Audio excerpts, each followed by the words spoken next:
सास को हुआ अपनी भूल का एहसास। राधा जी एक आम मध्यम वर्गीय परिवार की मुखिया थी।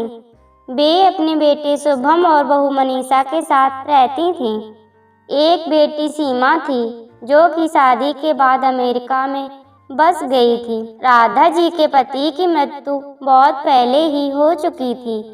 शुभम और मनीषा की शादी को 5 साल हो गए थे, लेकिन अब तक उनकी कोई संतान नहीं थी। राधा जी की बहू मनीषा भी जॉब करती थी, जो कि राधा जी को बिल्कुल भी नहीं सुहाता था।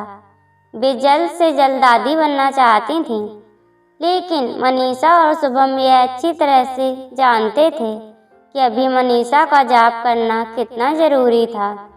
राधा जी अपने बेटे शुभम से इस बारे में बात करती तो शुभम किसी न किसी बहाने से बात को टाल देता था। इसीलिए वे मनीषा को ही परेशान करने के बहाने ढूंढती रहती थीं ताकि वह अपनी जॉब छोड़ दे। और अभी कोरोना काल में तो मानो उनके मन की मुराद ही पूरी हो गई थी। हालांकि वे दिल की बुरी नहीं थी, लेकिन पोते की चाह में वे ना चाहते हुए भी ऐसा कर जाती थीं। अपनी हम उम्र सहेलियों को दादी बनते देखकर उनका मन दुखी हो जाता था। उस दिन भी घर में ऐसा ही कुछ हुआ। ऑफिस में काम की वजह से मनीषा देर तक सोती रही और राधा जी को अच्छा खासा मौका मिल गया। ये क्या बहू, अभी तक सो रही हो? पता है सुबह के 10 बज गए हैं। शुभम भी बेचारा कब से उठकर ऑफिस के काम पर लग गया है और तुम हो कि अभी तक सोई पड़ी हो। चलो अब उठकर सबके लिए चाय नाश्ता बना लो। मुझसे कुछ हो ही नहीं पाता है, वरना मैं तो तुम्हारे भरोसे कभी न रहती, खुद ही सब कर लेती। सारी माँ जी, वह देर रात तक काम चलता रहा, इसीलिए सुबह सुबह ही सो पाई थी, इसीलिए समय का पता ही नहीं चला। आप चलिए, मैं अभी जल्दी से आती हूँ।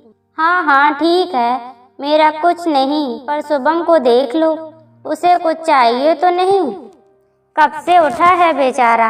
हे भगवान, मुझे जल्दी से ठीक कर दे ताकि मैं ही अपने बेटे का ध्यान रख सकूं। राधा जी ने नाटकीय अंदाज में कहा। राधा जी ने अपनी बहू मनीषा को उठाते हुए कहा। मनीषा ने घड़ी देखी तो वाकई 10 बज गए थे। आज उसकी आंख कैसे नहीं खुली। वह जल्दी जल्दी अपने काम निपटाकर हाल में आई तो शुभम अपने लैपटॉप के साथ ऑफिस के काम कर रहा था।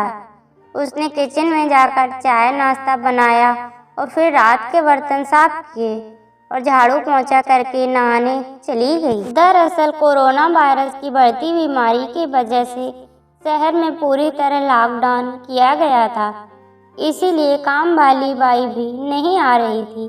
मनीषा खुद एक इंटरनेशनल कंपनी में काम करती थी। उसका ऑफिस टाइम निश्चित नहीं होता था, अधिकतर उसे रात में देर तक काम करना होता था। कल भी उसका काम देर तक चलता रहा, इसीलिए वह देर तक सोती रही। मनीषा नहाकर आई तो देखा कि उसकी सास अपने कमरे में सहेली से फोन पर बात कर रही थी। बातचीत में अपना नाम सुनकर मनीषा सास की बात सुनने लगी। अरे शारदा, तुम भी अपनी बहू को ज़्यादा सर पर मत बैठाओ। बहू को ज़्यादा उड़ने दोगी तो कल को अपनी नौकरी के चक्कर में वह तुम्हें ही घर की नौकरानी बनाकर छोड़ेगी। मैं तो भाई शुरू से ही मनीषा की नौकरी करने के खिलाफ थी।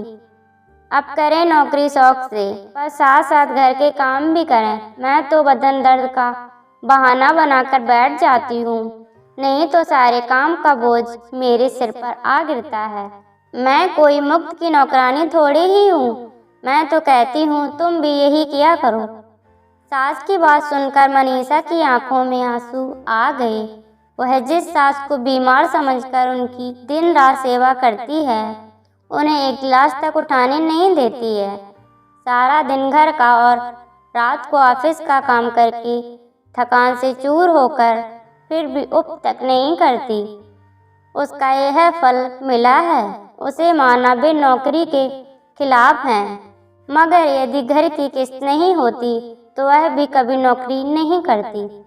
शुभम का बोझ कम करने के लिए ही तो वह नौकरी कर रही थी। खैर, अभी की मुश्किल समय में वह सास से किसी भी बात पर बहस नहीं करना चाहती थी जिससे घर का माहौल खराब हो। इसीलिए वह उनकी बात को नज़रअंदाज करके वहां से चली गई। लेकिन उसकी नज़रों में राधा जी की इज्जत जरूर कम हो गई थी। दूसरे दिन सुबह सुबह राधा जी की बेटी सीमा का अमेरिका से फोन आ गया। सीमा की सास उसके पास अमेरिका आई हुई थी। आदत के अनुसार राधा जी ने जैसे ही सीमा की सास की बुराई करनी चाहिए, वैसे ही सीमा ने उन्हें दपट दिया। माँ, आप बिल्कुल भी माँ जी के बारे में अनाप शनाप नहीं बोलेंगी। पता है आपके चक्कर में आकर मैंने उनके साथ कितना बुरा व्यवहार किया था, लेकिन आज मुझे उनकी कीमत पता चल गई है।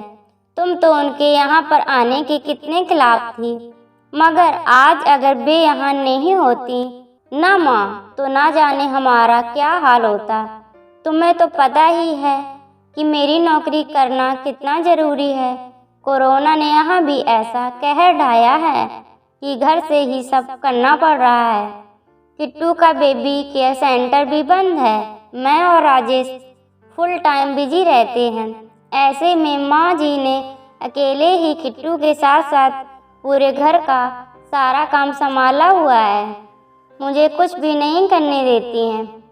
अगर वे नहीं होती तो माँ हमारा क्या होता, यह सोचकर रोंगटे खड़े हो जाते हैं। सच में माँ भी कोई साधारण महिला नहीं है, बल्कि मेरे लिए तो देवी के समान है।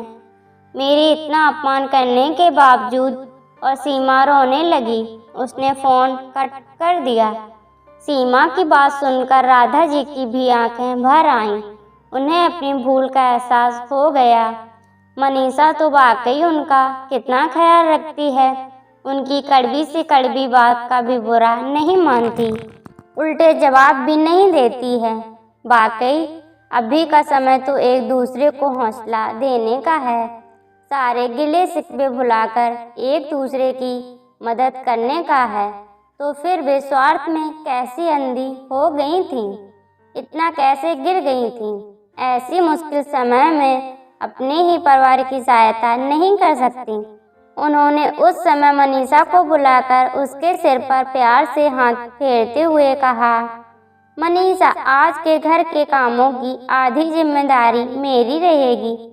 मैंने आज तक तुम्हें जो भी कहा और किया उसके लिए सॉरी। चलो अब तुम जाकर आराम करो, खाना मैं बना लूँगी। इधर सास का बदला हुआ रूप देखकर मनीषा की भी आंखों में खुशी के आंसू आ गए और अपनी सास के प्रति उसके मन में फिर से पहले वाला सम्मान वापस आ गया था।